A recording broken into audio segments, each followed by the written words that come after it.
My dog woke me up. He started barking. My dog doesn't usually bark.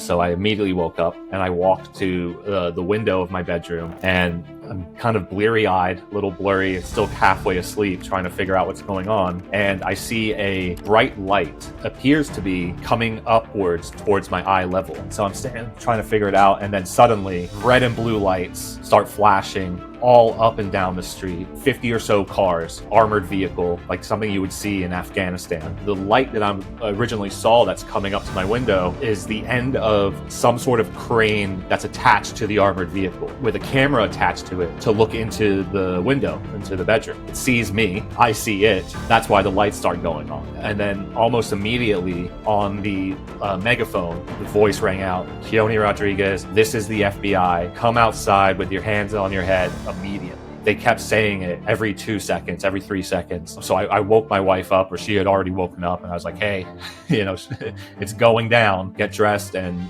we've got to go outside. So we did. She opened the door first. She walked out. They instructed me to come out with my hands behind my head and walk backwards. And as I'm walking backwards to the sound of the agent's voice, I'm looking at my wife, and there's 5 laser shots on center of mass on her chest.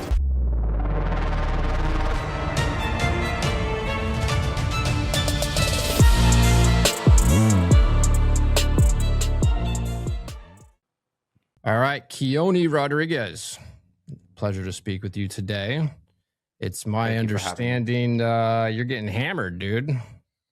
Getting hammered by the state, unfortunately. Full weight of the Department of Justice has come down on me and my partner, Bill. Well, you look good. I would probably be in less of a good condition than you are, to be honest. So I commend you for that. Tell me what happened. I don't know very much about you. I'm familiar with the Samourai app. So you and your partner created an app. When was this? What was the goal for the app? Yeah, we created Samourai Wallet in early 2015. That's when we first started pushing out code for it. And I mean, it was pretty straightforward. It was pretty simple. We wanted to build a Bitcoin wallet that was non-custodial, meaning that the user retained control of their private keys at all times. Software wallet, right? Or the software hot wallet. Yep. A hot wallet. Yeah, exactly. So we focused on mobile. A lot of people were dealing with computer, desktop based wallets at the time. But our view was that the future is mobile. And if we really want to get a large amount of people, we need to be on their phones. And that's where people are going to deal with spending on the go. So we focused on mobile, Android only. And we wanted to build a wallet that was very useful, not just for storing Bitcoin and holding Bitcoin, but for actually transacting in Bitcoin and spending in Bitcoin.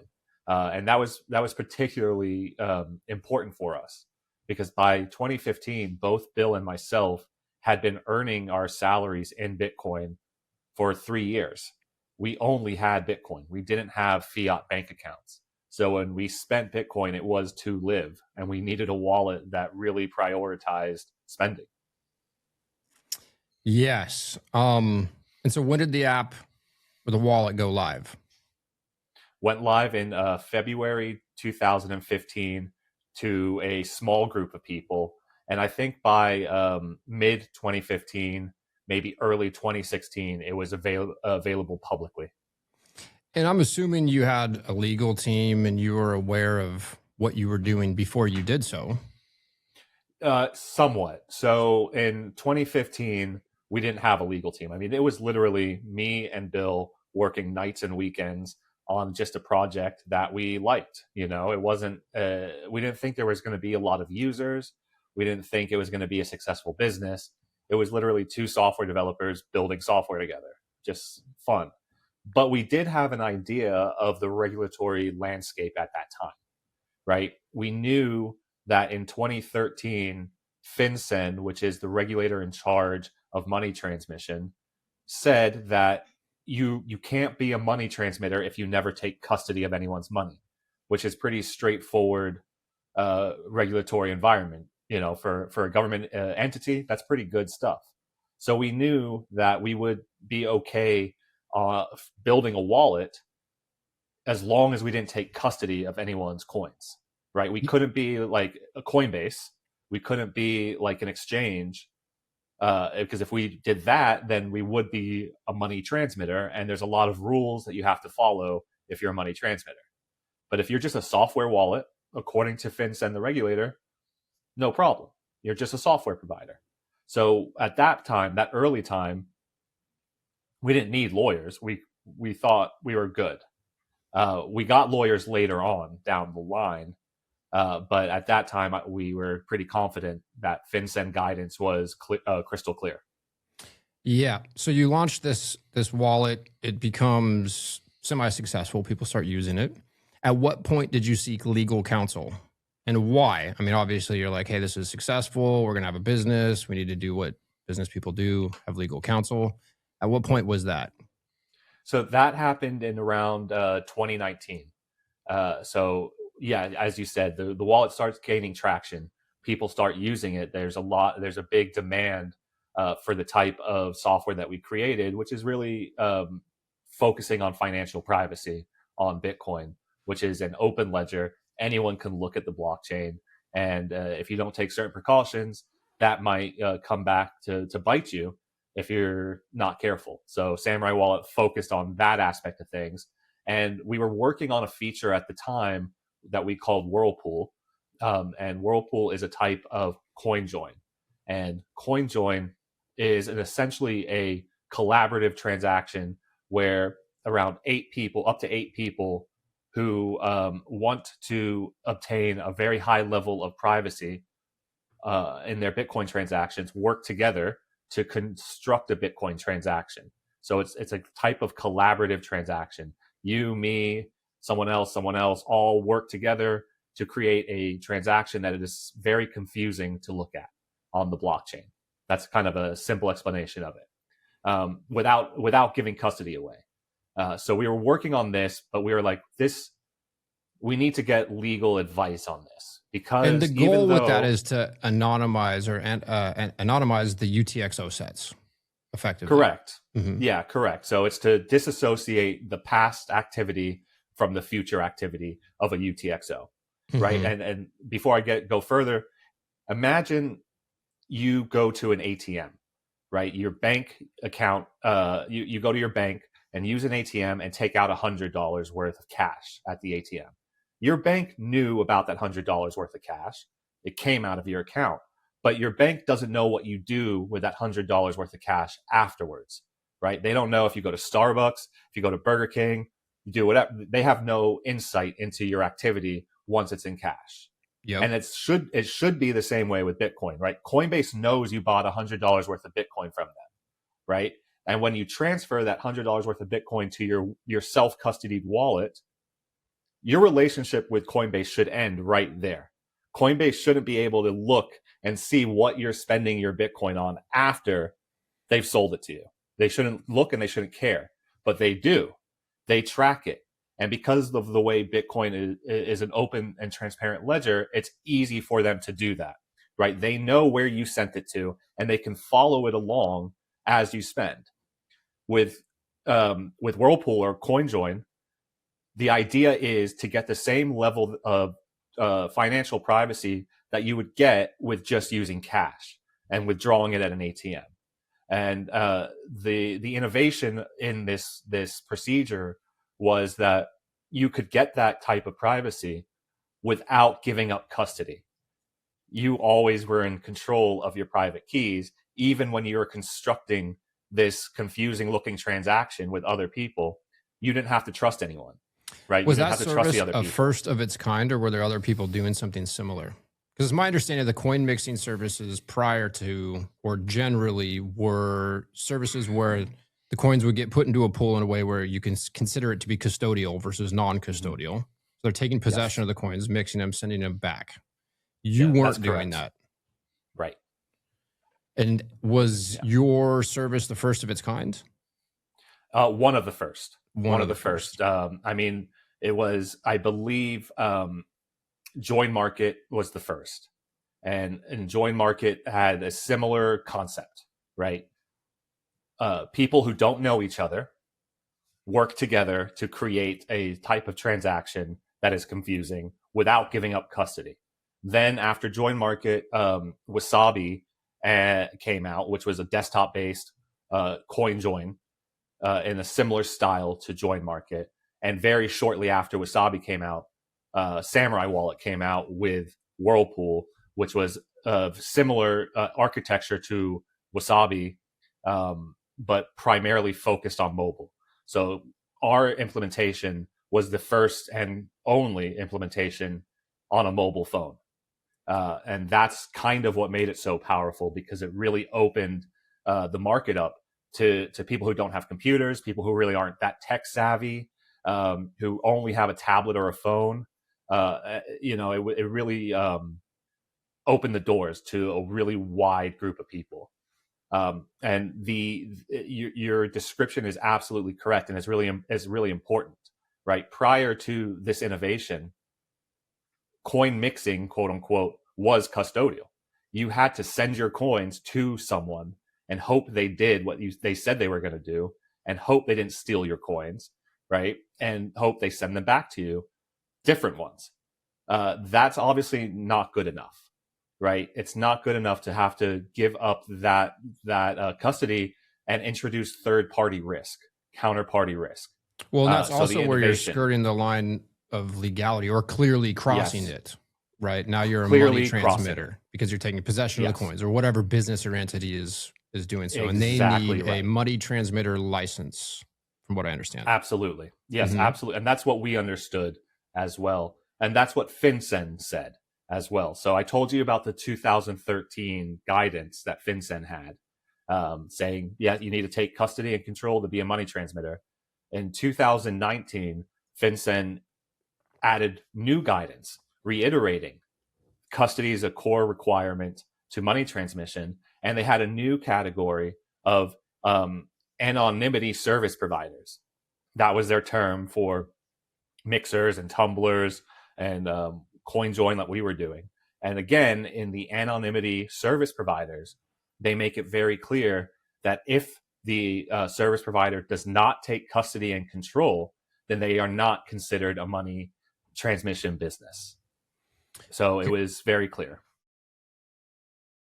What if I told you that you could lower your tax bill and stack Bitcoin at the same time? Well, by mining Bitcoin with Blockware, you can. New guidelines from the Big Beautiful Bill allow American Bitcoin miners to write off 100% of their mining hardware investment in a single year. That's right, a 100% write-off. So if you had $100,000 of income or capital gains, you could write off that entire amount by investing it in Bitcoin mining hardware. Blockware's mining as a service allows you to start mining Bitcoin right now with minimal effort. Blockware handles everything from securing the miners to sourcing low-cost energy to configuring the mining pool. They do it all. You can stack Bitcoin at a discount every day and save big when tax season comes. So you can get started today by going to mining.blockwaresolutions.com/breedlove. Again, that's mining.blockwaresolutions.com/breedlove. Yeah, so this is in 2019 is when you launched Whirlpool, and then also at that time is when you got a legal team. Yeah. And your legal team effectively told you what you were doing was fine. You're not taking possession. Was it ever communicated to you that you were maybe skirting the line, pushing the limits, or that you were in, potentially dangerous territory? Like, hey, the government could come down on people like you, even though it's not illegal now, like you're kind of pushing the limits? No, that wasn't communicated. But I think I knew from the day we created Samourai Wallet that if we were successful at doing what we were trying to do, that governments wouldn't like it, right? That I'm not naive. I knew that. So I think though at that time, and still until the day that everything came tumbling down, we figured that governments were going to have a problem with what we were doing, but we weren't crossing that line into illegality, right? So they wouldn't have something to take us down with unless they changed the law or changed guidance on regulations. And many people asked me when I did interviews as Samourai Wallet, what would you do if the US made it illegal to mix coins or do CoinJoins or have these collaborative transactions? And my answer then, and would be the same today, is we would challenge it in a court of law. And if we lose, then we would rather shut down than have to, implement the types of stuff that a money transmitter does, like KYC and AML. I would rather shut the whole thing down than have to go down that route. But it was never about breaking the law for us, right? We thought we were on the right side of the law. And if the law was going to change, then we would challenge that change. That's part of why we had a legal team. We would challenge that change legally. And if we lose that, then we would rather shut down than, do anything else. That makes perfect sense. So you're going through this thinking logically, like, hey, this isn't illegal. You're not a dummy. So you're thinking the government's probably not going to like this. The law could change. If it does change, then you're going to have to stop doing what you're doing. But you never expected what ended up unfolding, is what I'm assuming. Yes, that's right. Like I said, I thought the government didn't like what we were doing, but I never expected the response that we got on April 24th, 2024, which was a armed raid on my house by 50 FBI agents, armored vehicles, drones, guns drawn, full tactical gear. I did not see that one coming. Yeah, so let's unpack that. So effectively from 2019, you launch Whirlpool. Any other features that Samourai Wallet offered up that could have potentially been problematic? I mean, no. That seems to be the main concern is the coin mixing, or the coin mixing and the anonymity around the wallets itself. The two issues that the government had was Whirlpool, the CoinJoin, and a feature that we had called Ricochet, which wasn't a obfuscation technology. It was a tool within the wallet that allowed you to automatically create what we called hops of history between where you're sending from to where it's eventually going. So just quick example, using Coinbase again, because they're my punching bag. They have a terms of service, right? And in their terms of service, they say, if we detect any activity around the purchase of fireworks, we'll shut down your account. Fireworks aren't illegal, federally at least. So it's not about legality. It's about Coinbase's terms of service. And one way that we found that you could get around issues like that, maybe you didn't buy fireworks, but the person you got the coins from did a couple transactions ago, right? And then you send the Coinbase and now your account is flagged and shut down. So one of the ways we found that worked against this is, before sending to Coinbase, send the coins to 5 addresses in between that are fresh and new, have no history, and are controlled by you. So you're never losing custody. And that's what we did. And the government did have a problem with that feature as well. But primarily their big issue was with Whirlpool, the CoinJoin technology. But neither one of these features, although they may not have liked them, were technically illegal by any means. Correct. Okay. So you're living your life. You're in the Bitcoin community. You're probably pretty happy about your life. You got this business, this wallet, you're doing it. Boom, here you are, 5 a.m. in the morning. What day is this in 2024? You get raided. Yep. So what was the date? April 24th.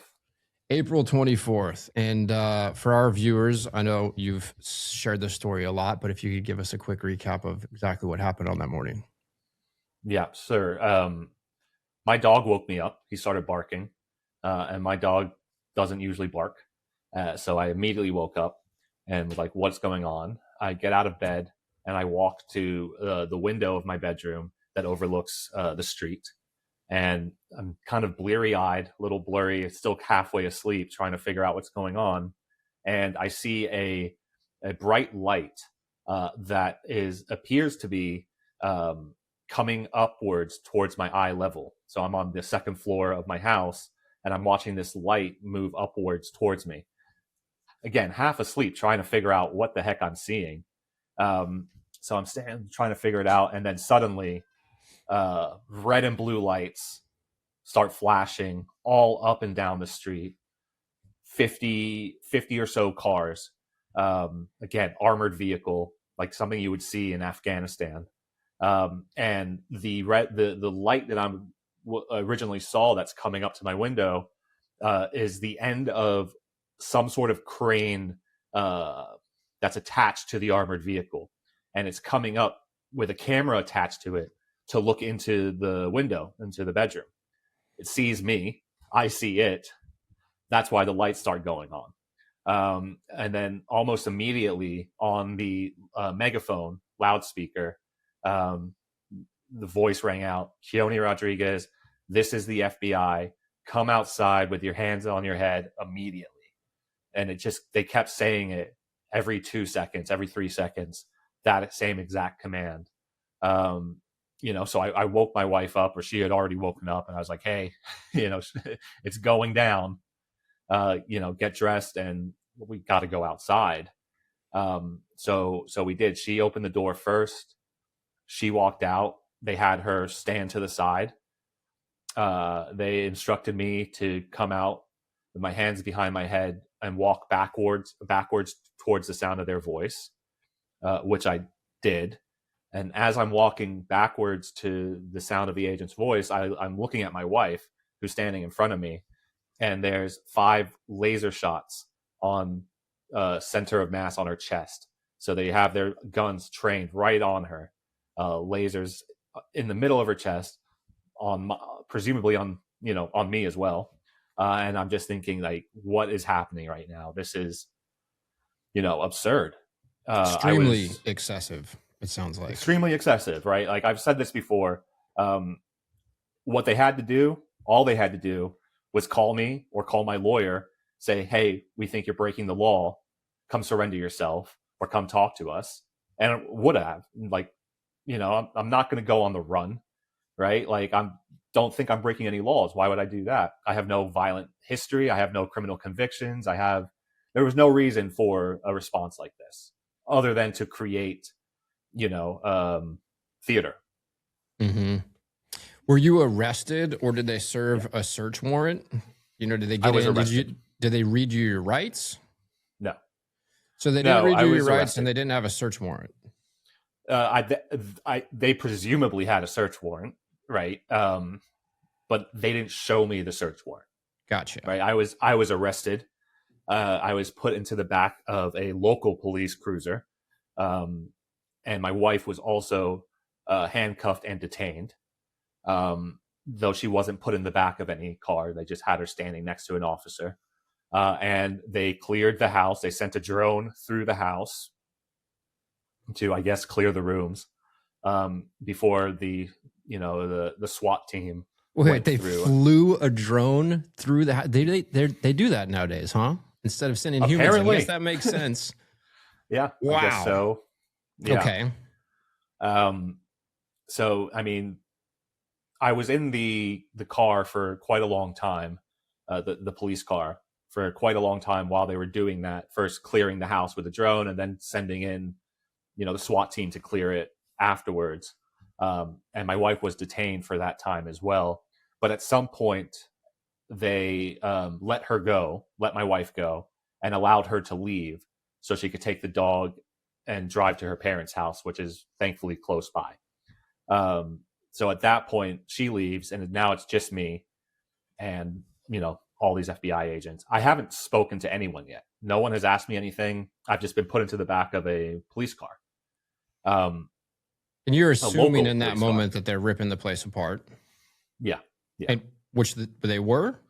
Yeah. Were they aggressive as they were searching your house? I mean, Did you come home to a big mess or no? Yes. Yeah. Came home to a massive mess. Yeah. So okay. I don't know if they were aggressive or thorough.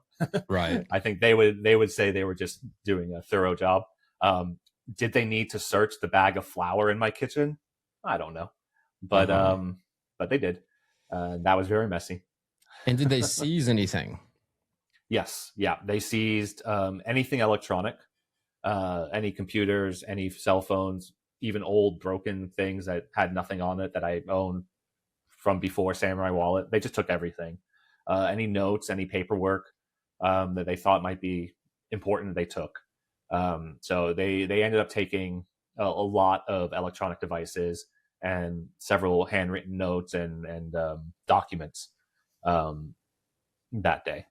And did they take any electronic devices that were directly associated with the business?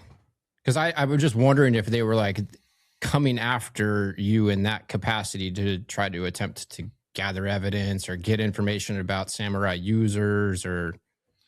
So anything electronic in my house, they took, whether it had anything to do with Samourai or not, they took it. They also served a warrant on our hosting provider, who was based in Iceland, and they seized the Samourai Wallet servers there as well. I think they did that around the same time as the raid, so it was kind of an operation that had many parts to it, right? They were arresting me, searching me. They were arresting Bill, who's my partner and co-founder, who lived in Portugal. They were arresting him. They were shutting down the servers in Iceland. So it was a multi-jurisdictional operation. Wow. Okay. So after they come and tear your house apart, where do they take you? Right. So after they tear my house apart, they were still tearing my house apart by the time they took me somewhere. I think they were there for about 4 or 5 hours searching the house. But after a couple hours after I was arrested, couple things happened. One, they moved me from the local police car into a car that was operated by the FBI and transported me from my home to the FBI field office in Pittsburgh, which is the closest city to where I live. Then while I was there, they did my fingerprints, my DNA, and my biometrics, and booked me into the FBI system. From there, I was transported to the district courthouse jail in Pittsburgh and put into a holding cell to await arraignment, to await being seen by a judge. I still haven't been told what my charges are at this point, and we're many hours into this whole ordeal. I'm not dumb. I know it must have something to do with Samourai Wallet, because that's all I've worked on and done for the last 10 years. Can't be anything else. I'm not involved in anything else other than Samourai Wallet. So I knew it must have had something to do with that, but I didn't know what was going on really. Yeah, continue.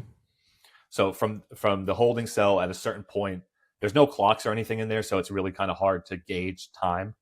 All I remember really is that I'm shackled and sitting in this holding cell, and it's extremely uncomfortable, waiting for someone to come talk to me. I get told to move to a different room. So I move to this different room, and the court-appointed attorney who's there to guide me through the arraignment process and bail meets me in there.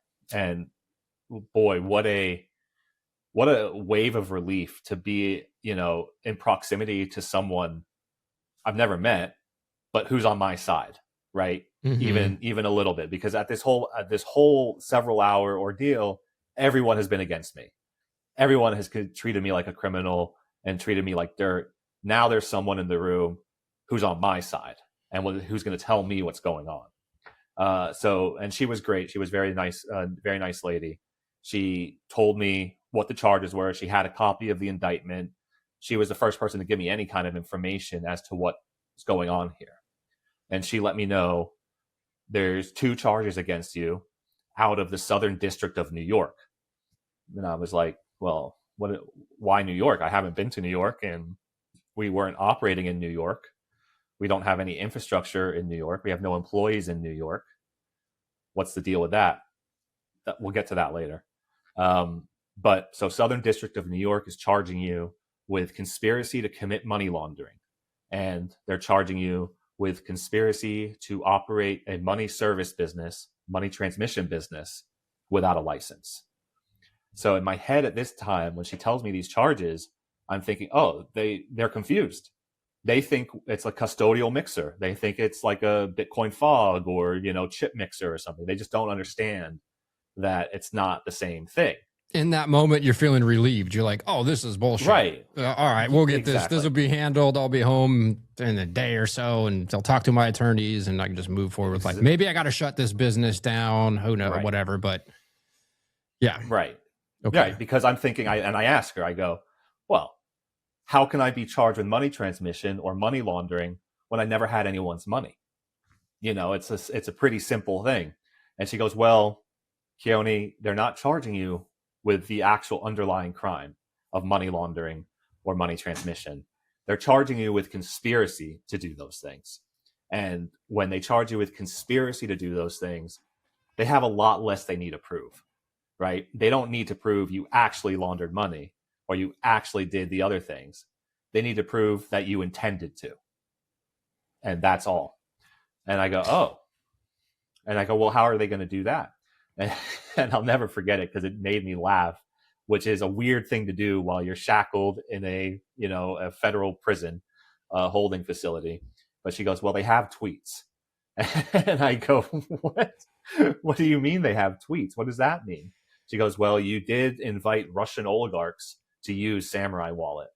And immediately I knew what she was talking about because it was a well-known like meme format within our community of, government or corporation does something extra, does something tyrannical, does something unenforceable. And the meme is welcome new XYZ users, right? So for example, the Federal Reserve of the United States made a rule saying any Federal Reserve employees are not allowed to trade Bitcoin. And we quote tweeted that and said, welcome new Federal Reserve Samourai Wallet users, right? Again, Japan, they made a rule saying that Bitcoin was going to be taxed at 100%. Quote tweeted that news article, welcome new Japanese Samourai Wallet users. It's a well-known meme format. And the one that the government really loved because of the timing of everything was Russian sanctions. Quote tweeted that, welcome new Russian oligarchs, Samourai Wallet users. Clearly a joke. Clearly not an advertisement to Russian oligarchs, right? Made publicly on Twitter in English. From the Samourai Wallet X account. Yeah. And how many welcome new tweets were there? About 16, 18 maybe. Yeah, that makes sense. I mean, it was a meme. It was a meme format. I mean, the truckers get censored and you're like, oh, here you go. I remember when that happened, I was standing in my living room talking with my wife. I'm like, oh, people are getting orange pilled right now.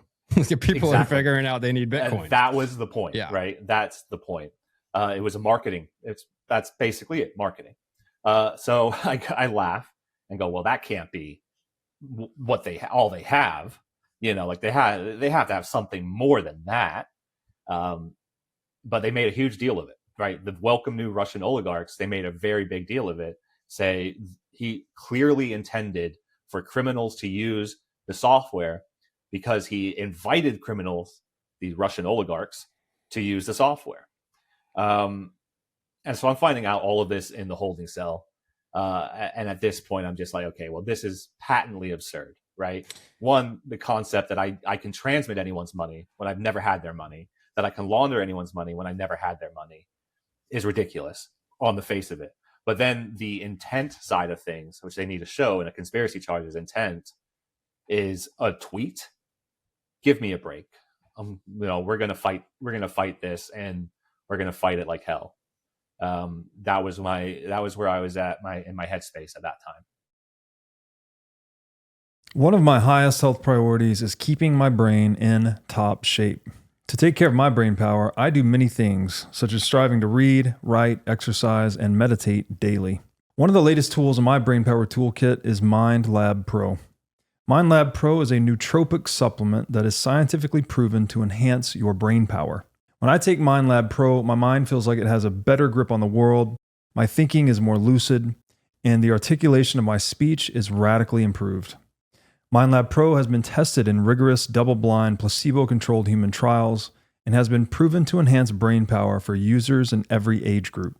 MindLab Pro is an advanced formulation of 11 nootropic ingredients and is backed by research from over 1,400 human trials conducted over the past 32 years. So if you're looking to enhance your brain power, MindLab Pro is an excellent solution. Go to mindlabpro.com/breedlove to start enhancing your brain power today. Again, that's mindlabpro.com/breedlove. So this is the evening of the morning that you got raided. You're late talking afternoon, late afternoon, talking to a public defender. At what point? So what happened next? And then I'm assuming you spoke to your attorneys at some point. Yeah. So what happened at that point was, she was like, "Look, I agree with you. This is ridiculous. The indictment is super light. Like, I haven't seen a indictment this thin in a long time. But that's not why we're here right now, Keonne. What we're doing right now is trying to get you to go home tonight, right? Because we're in the Western District of Pennsylvania. No one here cares about you. We didn't bring these charges. The prosecutor here didn't bring these charges. So you have a good shot of going home tonight." I said, "Okay, let's focus on that then, right? You're not going to be representing me in New York, so let's just focus on getting home tonight." And that's what she did. She did a phenomenal job. She, called the probation department, called everyone she needed to call, got me interviewed by them. They determined I'm not a flight risk, that I have no criminal history, like all the things that you need. She went to the prosecutor in Pennsylvania, got them to agree to a bail condition so that when we were arraigned that evening, there was no argument, right? The government and her had a joint proposal for the judge. Let Keonne go home tonight, $25,000 personal recognizance bond, and home confinement, which is a form of house arrest. Mm-hmm. She said normally you wouldn't really need to do home confinement, but that's the price you're going to have to pay if you want to go home tonight. If you want to fight that, you're going to have to spend the weekend in jail. So I was like, let me go home. Let me go home. I'll take home confinement. No problem. So everyone agreed it was not contentious. And I was out that evening. My wife was there to pick me up. And we went home that night. Thank God. And when we got home, that's when I called my lawyer, or Samourai's lawyer, who my wife had already called. So he was already aware. And he was already, on the phone calling criminal defense lawyers across the country, setting me up to have meetings with all these different people who could possibly represent me. Wow. Okay. They came down really hard. As you're telling the story, it makes me wonder do you think the FBI, DOJ, whoever these individuals behind this were, they were trying to get more information? Do you think were they trying to figure out who users were, try to find ex-pubs, who are these Russian oligarchs, or who is this guy helping out that we got a problem with? Yeah, so I don't think they were. Yeah, I think you're right. I don't think they were trying to find out specifically about users. What I think was going on was they got it in their head that there is no possibility other than these guys are criminal money launderers, right? And the evidence we have right now might be sparse, right? It might be a tweet, and it might be, a couple tweets here and there. But if we just get their devices, if we just get their phones and their computers and this and that, we'll find the smoking gun, right? So they were able to get an indictment. It's so easy to get an indictment. For your listeners who aren't aware, there is no defense during an indictment. It's just the government, the prosecution, and a grand jury. And they can say whatever they want. And those records are sealed. So you, as the defendant, don't get to see what they said. You just have, it's like an honor system. Oh yeah, we didn't lie. We didn't, hype up stuff. We just told our story, and the jury indicts. So it's very easy to get an indictment, which they're able to do. And then with that indictment, they get the search warrant and the arrest warrant. Now they can go through all of our personal property and find their smoking gun. So that's what I think was the goal there. Because again, like my court-appointed attorney said, this indictment's pretty light. There's not a lot there to prove intent. So I think that's what the case was. And did they do anything wrong through the process of, searching your house, arresting you, or did all law enforcement involved in that operation do everything by the book? No, they didn't do everything by the book. I will say they were respectful once they had me in custody. The aggression level dropped considerably once I was out of the house and in their custody. So one thing in particular happened that wasn't by the book, that we were able to actually, highlight and bring up, is that I had already invoked my right to silence, right? So they put me into their FBI vehicle and they start to question me. And my answer was, I'm not saying anything until I have my attorney present. And then they asked me another question. They wanted the password or my PIN to my phone. And I said, no, I'm not doing that without attorney present. Then a third time, well, we'll just get your biometrics at the FBI office and we'll unlock it that way. Tell them, no, it's not going to work. I don't have biometrics on my phone. And I might give you the PIN, but I'm not going to give you the PIN until I talk to my lawyer. So 3 or 4 times I invoked my right to silence. Pretty clearly, right was invoked. Then an hour, maybe 45 minutes, an hour later, they pull me out of the car. Agent comes to me and says, we want to get into your safe that's in your office. If you don't give us the PIN code to the safe, we're going to blow it up. We'll blow the doors open. At that point, I was like, well, I don't want them to blow the door of my safe open because I have stuff I care about in there, my marriage certificate and other things. So I gave them the code to the safe so they could open it without destroying it. That was a violation because I had already invoked my right to silence. They then questioned me, asking for that safe code. So later on down the line of the proceedings, we actually were able to successfully argue that anything that they discover in the safe can't be used as evidence because it was obtained, in a way that wasn't constitutional. And in that moment, you're thinking they're getting in there anyways, whether it's now or 24 hours from now when I'm in a cell, they're getting in there. They might as not blow the place up. Exactly. Right. So it's different than my phone, right? They're not going to blow my phone up. Right. They're going to just work on it and try to break in, the old fashioned way. But my safe was in a different thing. Just documents, my passport, my wife's passport, our marriage certificate, deed to the house, some cash, a couple USB sticks with photos on them. Nothing all that interesting. But I didn't want them to destroy it. Makes sense. Yeah. Okay, so fast forward, you're back home, you talk to your attorneys, you put together a legal team. What happens next? So, it was difficult to find a legal team to represent us for the sole reason that we're not rich, right? People think that if you've been in Bitcoin since 2012, oh, you must have a ton of money, this and that. Not the case.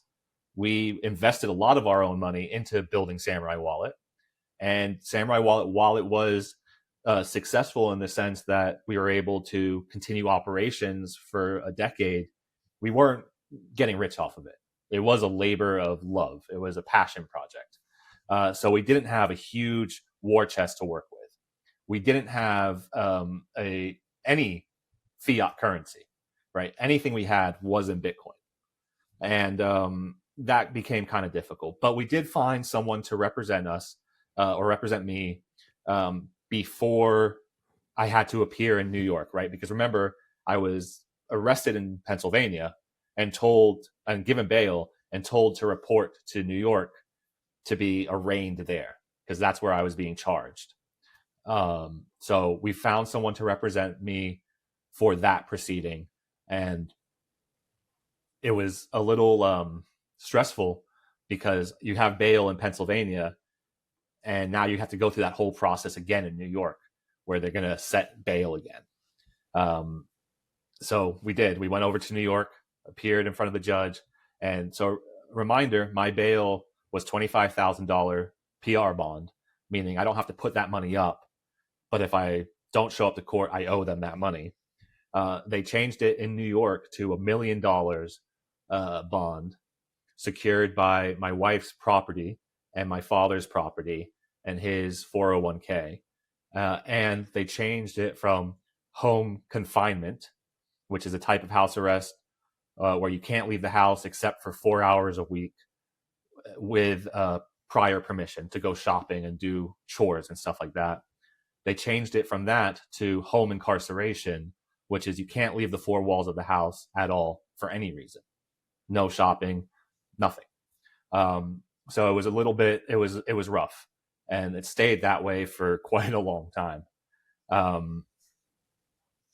From there, I got to go back home and then really look for who my lawyer is going to be to actually fight this case in court. And we were able to find someone who said they'd accept Bitcoin, who was formerly a prosecutor in the Southern District of New York, knew the players, knew how they operated, and understood Bitcoin, which I think was a big benefit, right? I didn't want to having a legal team that doesn't understand Bitcoin might be a little challenging in a circumstance like this. Absolutely. Yeah, absolutely. It would have just taken more time for me to explain all the Bitcoin stuff before even getting to... Let me orange pill this guy at a couple grand an hour before I go to battle with the state. Yeah. Yeah, exactly. Okay. So I'm super happy with who we found, and we're still working together. And I think he represented me wonderfully. So it was great that we were able to find this firm. Okay, so now you're out on bail with the Southern District of New York, and what happens next? You have to, you have to appear in court at some point. You're working with your legal team, trying to figure out what's happening. They pushed the limits as far as what was okay when they arrested you, but you're not getting off because they made any major mistakes. Like, you're in the thick of a battle at this point that hasn't even really, ticked up. Correct. Yeah. So basically from that point where we finished getting bail in the Southern District, to where we get to, it's about a year, right? It's about a year's worth of time where you're going to the courthouse once every 3 to 4 months for what they call a status conference. And it's pretty much the same thing day in, day out at this point. It's discovery review, right? So the government has to provide us with their evidence against us. Not just their evidence against us, but any evidence they have, even if it's good for us. And we have to go through all of that stuff and figure out what's important and what's not important, right? Because the law says they just have to give us all the evidence. They don't have to tell us what they're going to use. So for example, they gave us terabytes and terabytes and terabytes of discovery. Almost all of it was nonsense. Almost all of it was totally irrelevant to the case. But they bury you in this paperwork so that you have to, as you rightly stated, spend a couple $1,000s an hour per lawyer going through it, trying to figure out what's important and what's not important. So there was a lot of that going on. And we can fast forward the story basically about a year into this whole thing when my lawyer, I don't know why he did it or what gave him the inspiration to, but I'm so thankful he did.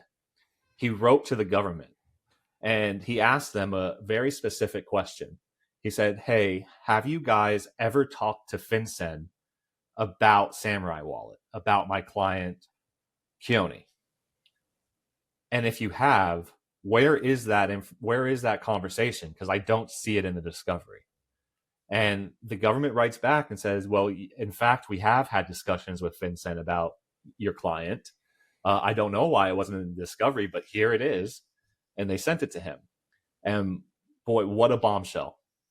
We find out that 6 months before the government brought the indictment against us, they went to FinCEN, the regulator, and asked them, do you think Samourai Wallet is operating an illegal money service business? FinCEN told them no, because they don't take custody. They're not a money service business according to us. The government then, 6 months later, charged us anyway with running an illegal money service business. So they completely ignored the regulator who's in charge of giving the license for money service businesses and charged us for running a money service business without a license. What a bombshell. Oh my goodness. And not only that, they hid that from us. That's royally fucked. They hid that from us for over a year. And so that's a violation of some sort, right? Or that's Brady violation. A Brady violation. Yep. Yeah. That makes me wonder if there's more to why they were going after you. If they thought they were going to get, X pubs from Russian oligarchs or whatever. Maybe they're using you as an example. I don't know. ChatGPT told me when I was asking a couple basic questions about this morning that the DOJ is effectively pushing new legal theory. Yeah, they're trying to change the rules, and you're kind of getting the shit into the stick as a result. Yeah, I think that's absolutely accurate. They're pushing a new theory that they've never pushed before. And we're unfortunately the ones who they started off with.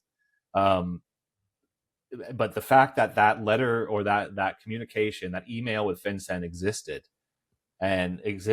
6 months before indictment and existed for the year plus that that the discovery process has been going on in this case, and they hid it from us, was shocking.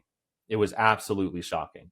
Right, because didn't that blow the whole thing up for them, or shouldn't it have? It should have, and it was. I mean, they were embarrassed by it. It was an embarrassing thing to have happen and get out.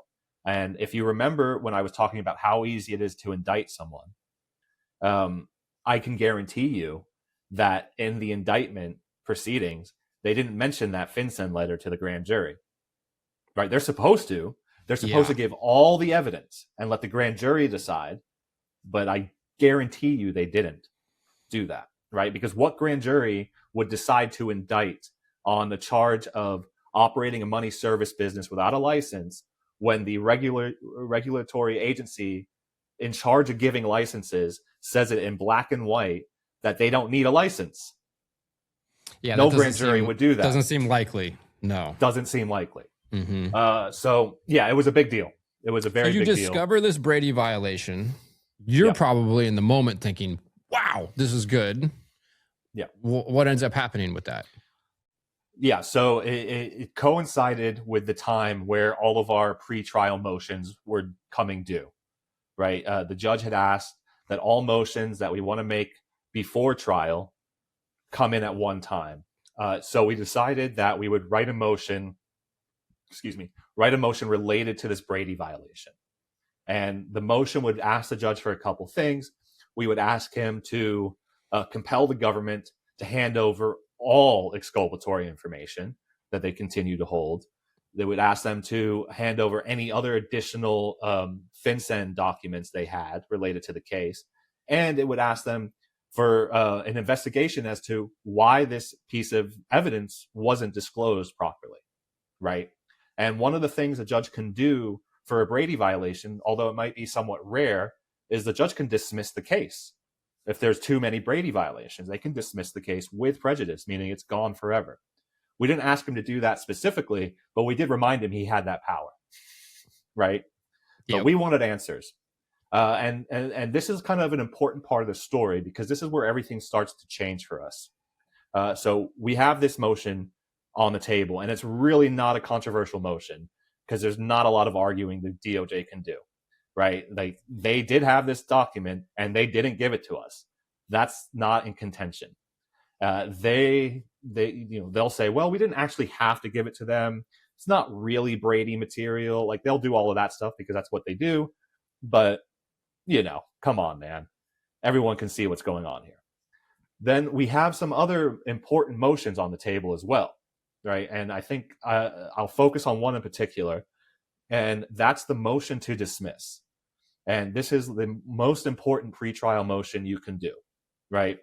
The motion to dismiss indictment you have to assume as a defendant that everything the government has said in their indictment against you is true for this part of the motion, right? Because you're not there now to argue facts. Facts are what a jury decides. You're there at this point to argue the law. So you say, even if every single bad thing the government is saying about me is 100% true, even if that's the case, the charges need to be dismissed because they do not hold up to the law. And here's why. And it was like a 25-page motion going through case law, Supreme Court precedent, everything that we could think of to break down the fact that the government's case is so novel and so weak that it really doesn't hold up to legal scrutiny. And we thought we did a phenomenal job on this. I just want to highlight two pieces of case law that we found because it ties into this case so beautifully. The first one is Supreme Court precedent from 1940. So get this. A sugar distributor was arrested on a conspiracy charge because he sold sugar to a bootlegger who was going to make illegal alcohol during Prohibition, right? Alcohol is illegal, and this guy sells a bootlegger distillery sugar. And the government goes down, cracks down on him hard on a conspiracy charge. And the court threw it out. And the court said that just mere knowledge of criminal activity does not mean you're a part of that conspiracy. Just because you know about the crime does not make you part of the crime. You have to actually be part of the crime to be a conspiracy. Pretty big case.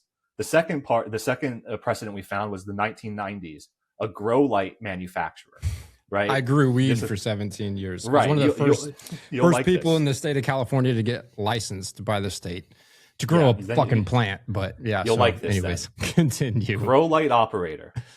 He, he says his stuff is to like grow tomatoes or whatever.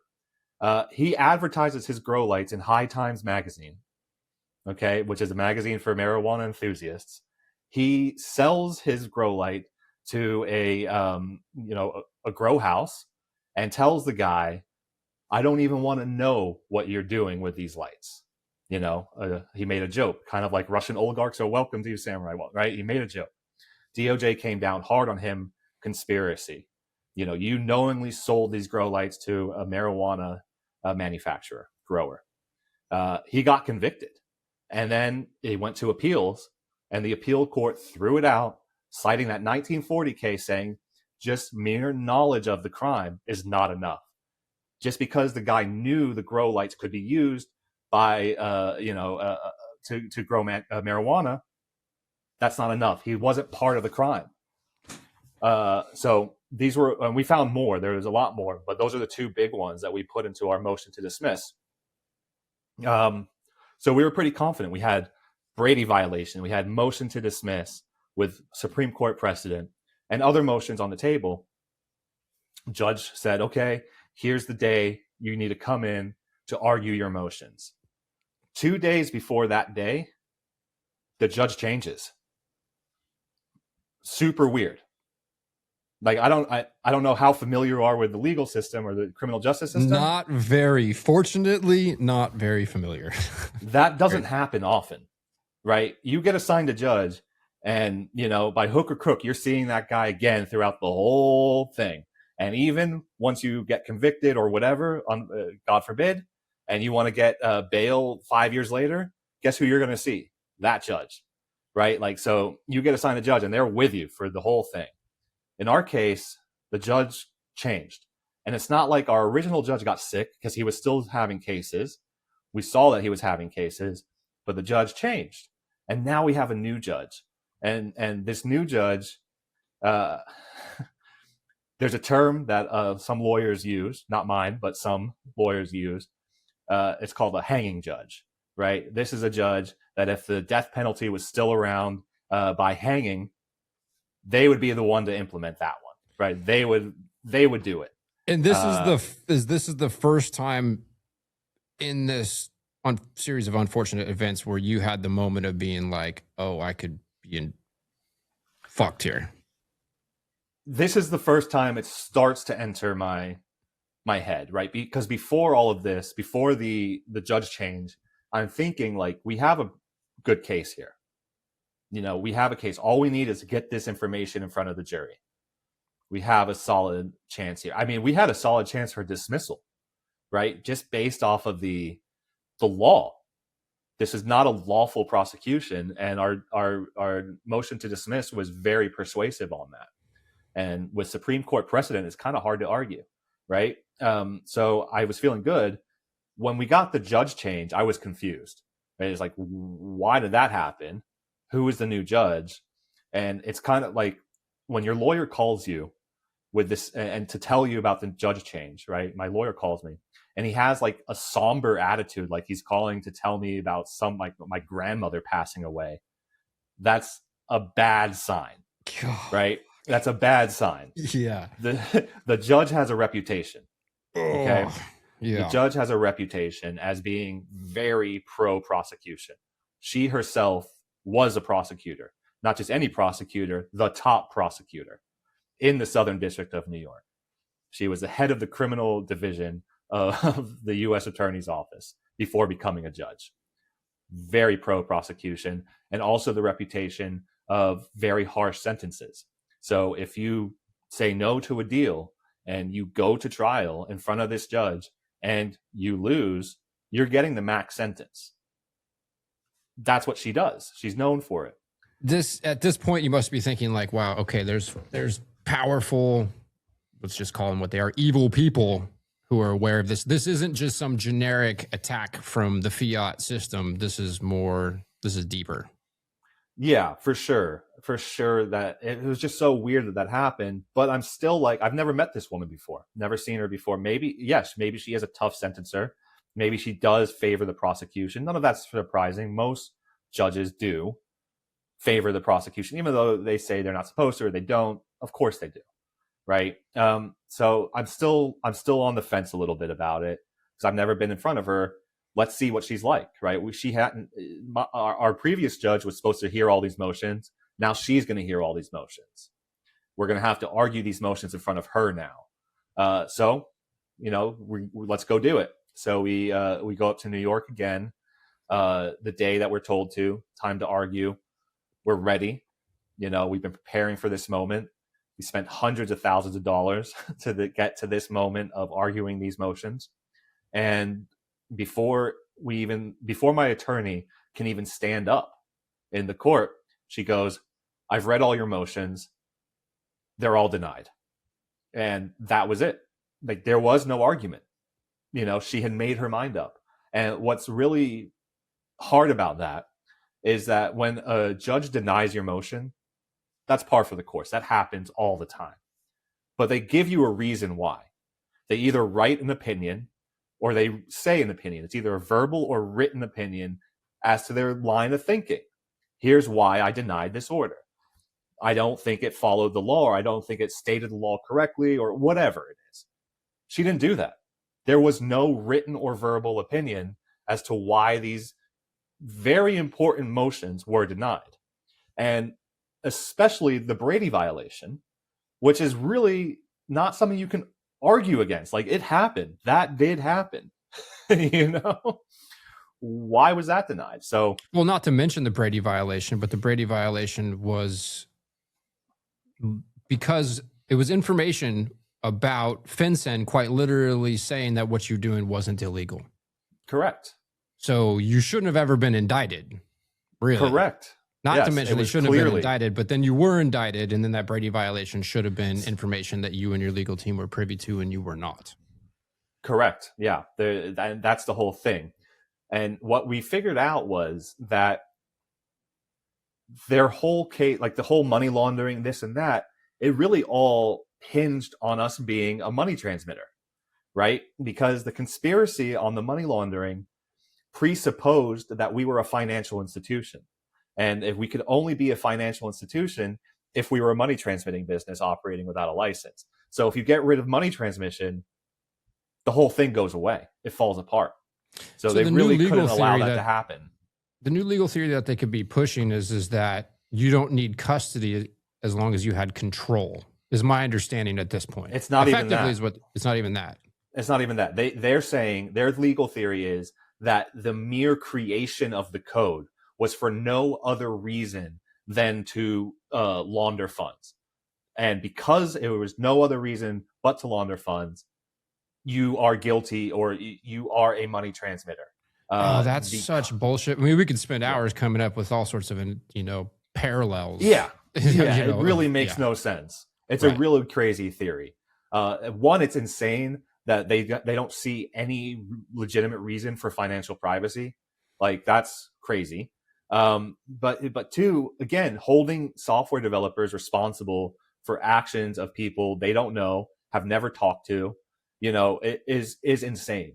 That is actually insane. And them telling us that, because by the way, they never found that smoking gun that they were looking for. They never found the conversation between me and a criminal plotting or saying, hey, use Samourai Wallet, we'll launder your money for you. That didn't exist. That never happened, right? So now they're on their back foot and they're trying to figure out, well, how do we make this prosecution stick? Which would have definitely been illegal. If you got the service, hey, you can do this, and then you're helping people, actively helping people do it. So okay, it would be. They must have assumed that you were to come down like they did. I guess because the whole time, from what I've heard through all of this, I'm just thinking, gosh, they must have thought they were going to get something that they didn't get. Yeah, I think so, and I think that's really where their deal comes in, right? That they end up offering a deal, and they offer this deal after the shit show, excuse my language, of that hearing where all of our motions were denied, right? Mm-hmm. Because at that point, all of our motions are denied. Now I'm looking at my lawyer and I'm going, holy crap, man, we're going to get slaughtered here, right? Because people do not understand how much power a judge has before you even get to trial. A judge determines what the jury is going to hear. And we started to understand that with this judge, there was no way the jury was going to hear that we even had lawyers give us legal advice saying what we were doing was legal. The jury was not going to hear that FinCEN said what we were doing was legal. The jury was not going to hear the 10 years worth of statements I've made about why I got into this, what my intent actually was. So we start to look at that and we're left with, what is the jury going to hear and how the heck can we counter that, right? Without, going up on the stand and exposing myself or Bill himself to a government cross-examination where we know they are foaming at the mouth, ready to take any statement we say out of context, right? Like, I would say never. It's never a good idea to testify at your own trial. There's a reason why you have the right to remain silent, and you should absolutely exercise that right. But if I wanted to actually defend myself, there was no other way than getting up on stand.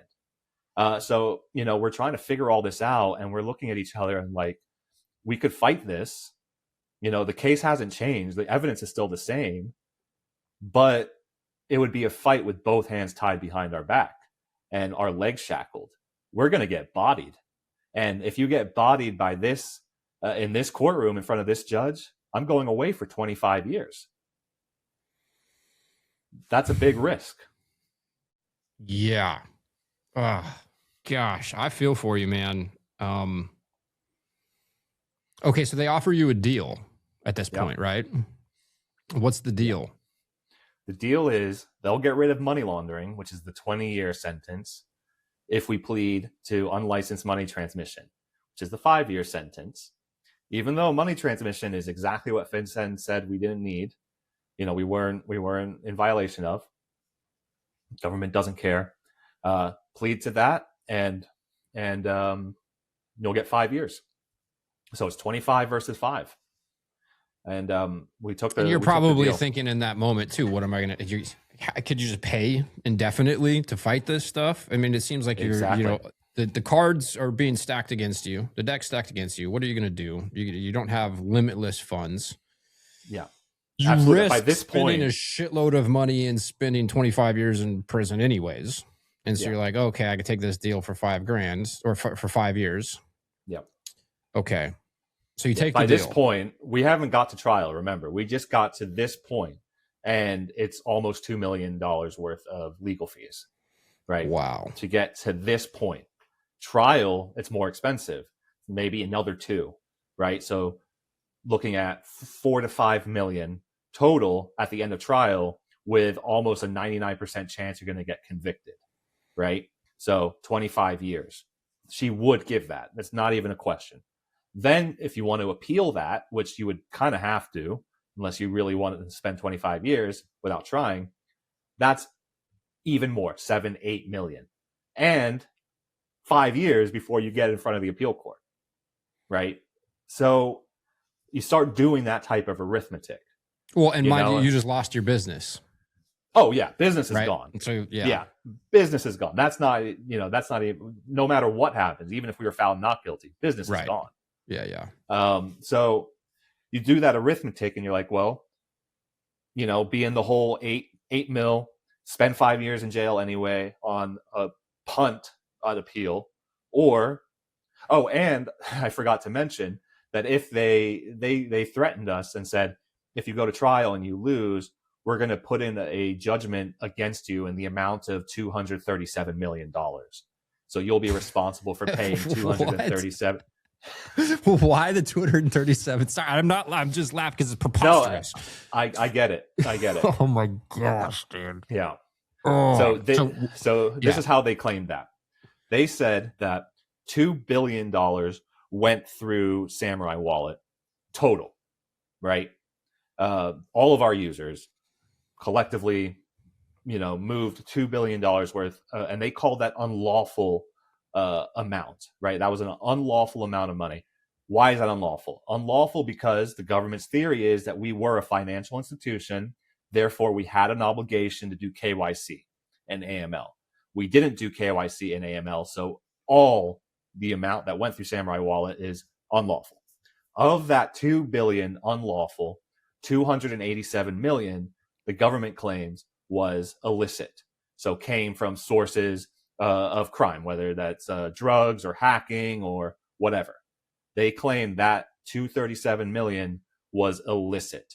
And the way, these laws normally work. So for example, HSBC gets wrapped up in the giant money laundering scandal, which has happened several times. JP Morgan Chase as well. JP Morgan, exactly. What happens? Oh, government says, you laundered $1 billion.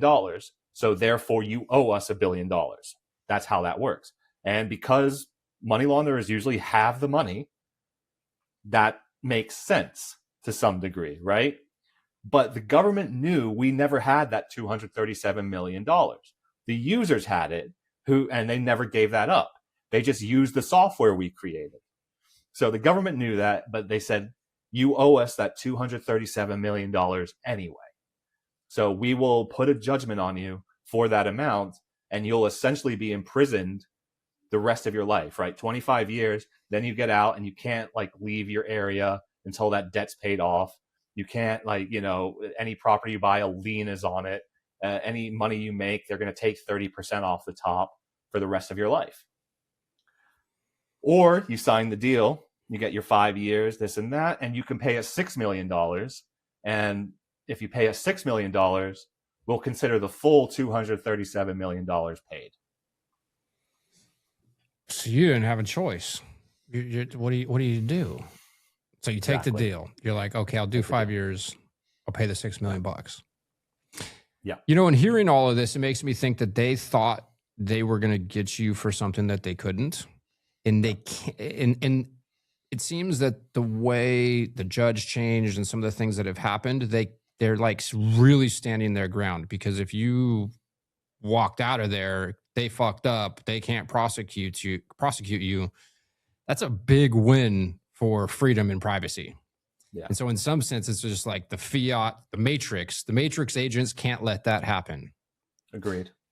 And, it would be an absolute miracle. When Trump pardoned Ross Ulbricht, I was shocked it happened and very pleased that it happened at the same time. It definitely is he did the right thing. I would love to see that for you. That would send a really positive message to the world at large here. And this is in some ways, your case is is a litmus test for what kind of administration we really have. You know, we have effectively, I was listening to Sailor's keynote in Abu Dhabi, and he just went down the list of all these people, Tulsi Gabbard and RFK Jr. and Lutnick and everybody. They're all Bitcoiners. Well, I guess we're about to find out, right? Yeah, I hope so. Yeah. Wow. And so this is shocking. So you take the deal. How long ago was this when you're like, all right, fuck it, there's nothing I can do, I got to take this deal? July. And when are you supposed to go to prison? Yeah, so after you plea, you do a change of plea. They give you 3 months before you need to report back to New York and do a interview with the probation department, where they like take your life story and all this information about what led you to this moment and whatever. They do a financial audit, and what the point of that is so that they can give the judge a recommendation.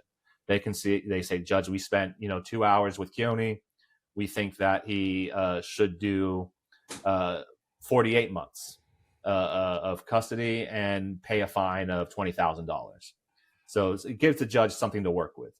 And then you're told to report for sentencing. My sentencing date was November 6th. So I go up to New York. I find out that the probation department has recommended 42 months of incarceration and a fine of $20,000. I'm hopeful that maybe the judge will go that route. But oh boy, was I wrong. She was not happy with me. And I was so thankful that I took the deal as I'm sitting there during sentencing, thinking to myself, thank God, because this lady was spitting venom at me. It's the first time we've really had any interaction. So she gave me the full 60 months, 5 years, and instead of the $20,000 fine, which the probation suggested because they realize my financial situation is dire, she gives me $250,000 additional fine. We had just forfeited $6 million, right? I am broke. I have nothing. And she puts an additional $250,000 fine. And she told me that I would be required to report to my designated facility on December 19th and sent me home. So I've been waiting to find out where I'm supposed to go. And I found out yesterday where I'm supposed to report on December 19th. So December 19th, I will report to Morgantown, West Virginia, federal prison there for 60 months, 5 years. Wow. Well, I'm sorry to hear that. And I have a tremendous amount of respect for you and what you've gone through, duking it out with a broken system built on broken incentives. And I really hope that things change. I mean, over the last couple of days, I've seen X become pretty active in shedding light on this. Was there anything else you would like to add or share while we have a little extra time? Yeah, I mean, I'm very appreciative that people are talking about this now. It's been difficult for me because during the pre-trial and pre-sentencing, you really don't want to say anything publicly. Anything you say will be used against you. Government, I know better than anyone at this point how adept they are at taking things out of context. So you want to be careful about what you say. And it's tough because you see people talking about it and, maybe you want to jump in and defend yourself, but you can't. But you also see people not talking about it and you want to shake them and say, hey, this is important. Something seriously wrong is happening here. And you're not able to. So I appreciate now that I'm able to do so. The Bitcoin community broadly has been receptive and they hear it and they go, hey, that's not right. Like, I don't know Samourai, or I don't really even care about privacy, but these guys got railroaded. Like, this isn't cool. And I'm appreciative of that and all the spaces and people have had me on to give the story. I'm not going to be able to give it for a long time, right? So I need to get it all out there now. And I just appreciate anyone listening. And I will ask if your audience and your listeners wish to support Bill and myself. The best way would be to go to billandkeonne.org.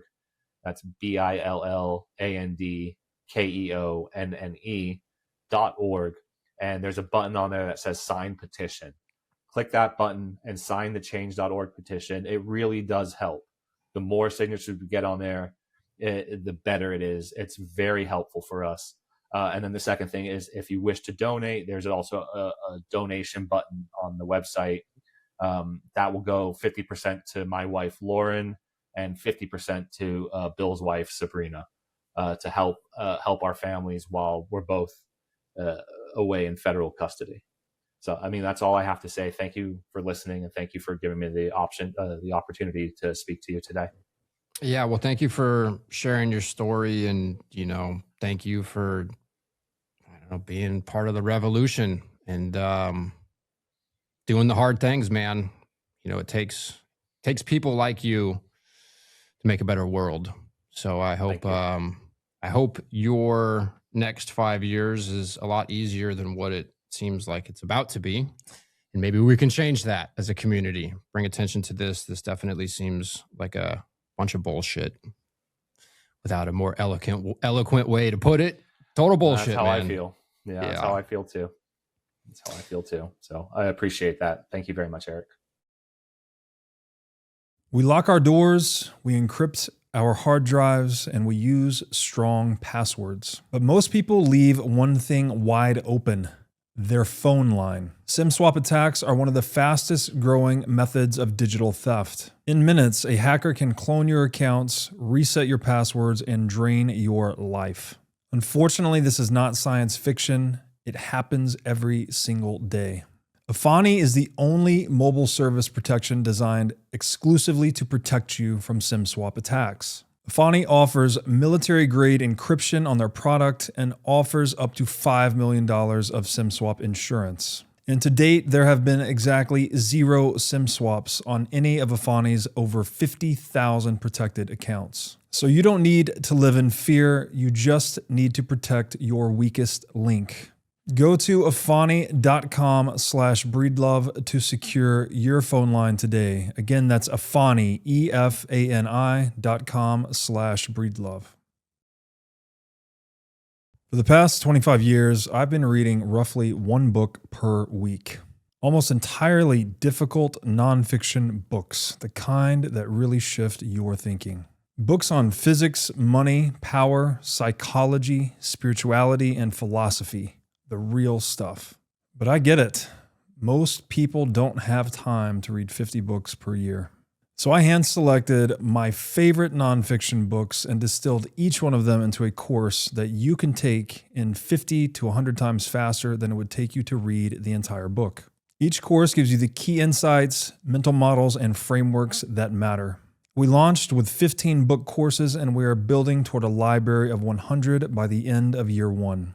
So if you are a seeker of truth, wisdom, and personal growth, then my book course is for you. To sign up, go to course.breedlove.io. Again, that's course.breedlove.io. Thanks for watching. If you enjoyed this episode, click here to find more just like it, and here to find our most recent episode. Also, make sure to like this video to help shine light on the corruption of money. And be sure to subscribe to this channel to stay connected.